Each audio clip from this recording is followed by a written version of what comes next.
Last week, I posted a lesson on luteal phase workout program design, and I wanted to follow it up for a video on ovulatory and follicular phase workout program design as well. In the first part of this lesson, we'll review how the hormone changes in the early to late follicular phase and the hormones in the ovulatory phase and how they impact exercise metabolism and recovery. Do not skip this section because understanding the whys behind exercise is going to help you implement high quality cyclical exercise program design that will get your clients the results while honoring their hormones. In the second half of this lesson, we'll go in program design based on hormonal variations, and at the end of this video, I'll show you how to access a monthly hormone assessment PDF that you can use with each one of your cycling clients, just like you would do any monthly fitness assessment. You can also use this as an initial assessment too.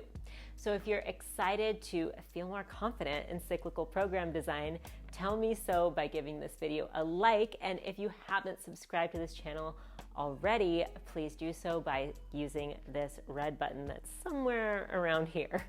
Doing both those things helps the YouTube algorithm spread this free cyclical education video to more personal trainers so that we can empower more people in the most feminine cyclical way. So if you don't know me yet, I'm Omega, and I founded the Confident Menstrual Cycle Coaching Academy. I'm an exercise scientist by training, and in the academy, I empower fitness coaches to optimize and balance their own hormones and teach them how to do the exact same thing for their clients through research-backed cyclical fitness. The Academy is an invite-only program, but if it seems like it would be a fit for you, go ahead and apply using the application link in the description box below, and that will get you on a free phone call with me where we will have a normal human-to-human conversation. So this is one of my Academy students. She went on to actually create her own in-person courses and actually do some corporate training too, and she's getting a lot of referrals. I am so excited to announce that I'm officially a certified menstrual health and fitness coach. So what does this mean for you and how can I help you? I'm now going to be offering one-on-one coaching calls where I can then do an assessment based on your hormonal imbalances if you have any, and then I can make personalized recommendations for you based on proper food and nutrition as well as supplementation and also training. So this doesn't just include women in their menstrual phase of their lives. This is also women who are pregnant, women who are in their peri or postmenopausal years, and also women who are also on any kind of birth control, because even if you are on birth control, we're still cyclical by nature. So I would love to hear from you. Please do pop me a DM with your email address, and then I will send you that assessment sheet, and then we can hop onto a call and I can just tell you everything I know. Again, if you want to be this type of trainer that can do these in-person cyclical events and get referrals for cyclical coaching, go ahead and apply below. So we'll get back into this video today. I am going to start with the whys behind workout recommendations, and then in the second part of this lesson, we'll discuss how to implement this research that I'm going to go over with you into client workout program design so that it's really easy for you. So, some research study terminology, the follicular phase. When we talk about the follicular phase in research, it actually covers everything from the bleed phase to ovulation, and that's reflected in this graph by irunfar.com. And they do this because ovulation and the bleed phase are really easy to detect for. And so we'll just zoom in on the follicular and ovulatory phase here.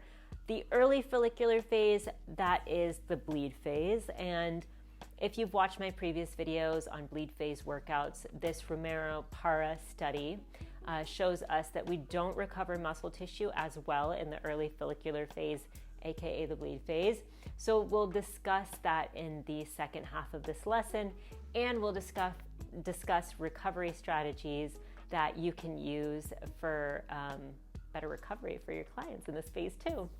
And in the late follicular phase, what most of us just refer to as the follicular phase, lasting about 7 days, estrogen starts to rise, giving us more energy and also impacting estrogen metabolism. Now, estrogen You hear me say this a lot if you watch my videos.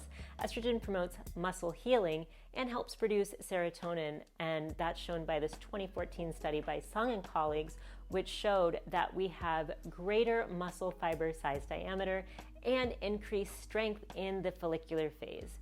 This 2021 study by Wogomuth et al., I love this one, shows us that we use sugar and store muscle glycogen, or stored muscle sugar, more efficiently up to ovulation as well.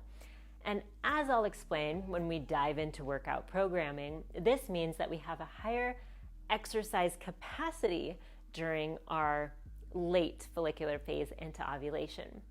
And finally, ovulation. And that's the 3 to 4 day phase, but ovulation is an event. This 2021 study by Carmichael and colleagues suggests that thanks to estrogen and testosterone, we have an increase in force production. But wait, there's more. Many studies have suggested that motivation and confidence also increase in this phase, potentially increasing exercise performance in your clients as well. So before we get into workout program design, just comment below, tell me what your big aha moment is so far. And remember that when you comment, you tell the YouTube algorithm that you like this video, and it helps that free cyclical fitness education that I always post about reach more personal trainers. So thank you for helping me reach more personal trainers. First things first, early follicular phase workout program design. In the beginning of this lesson, I mentioned that research article by Romero Parra and colleagues, and mentioned that when we talk about exercise recovery in the early follicular phase / lead phase, we need to take recovery strategies into account because we have a greater propensity to have delayed onset muscle soreness in this phase, and that can leave our clients feeling crappy. So here are some ideas to help your clients recover better from exercise in the bleed phase. Number 1 is extra hydration. Do a longer warm-up, take longer rest periods, practice mobility after a workout, and get a 3-to-1 ratio of carbs to protein following exercise. Doing all that will decrease their delayed onset muscle soreness. And this study by Carmichael et al. Shows us that strength performance is diminished in this phase, but aerobic performance gets a little boost. So workout program design in your client's bleed phase, aka early follicular phase, could look like lowering the weight, increasing the rep range, not going to failure, and adding cardio activities that are also a low intensity. For cardio, you can program in your low intensity, long duration. And in your program design in this phase, remember to add recovery strategies to help your clients be recovered for the next day of exercise, or maybe you put a recovery day in. However you do it, make sure they get recovery. Now for the mid to late follicular phase workout program design. The same study tells us that while anaerobic performance is diminished in this phase, we might just perform better at strength exercises in this phase. So while your clients might not be physiologically prepared to do all-out sprints in this phase, doing strength conditioning and taking strength exercises to failure might not be hormonally advantageous. Workout program design could look like this. Working in a strength rep range around 3 to 8 reps and 5 to 6 sets, doing moderate interval cardio at a perceived exertion level of 5 to 6, performing challenging yet familiar sports conditioning exercises. Think familiar ladder drills, familiar kettlebell swings, that sort of thing. Now let's get into the ovulatory phase and workout program design there.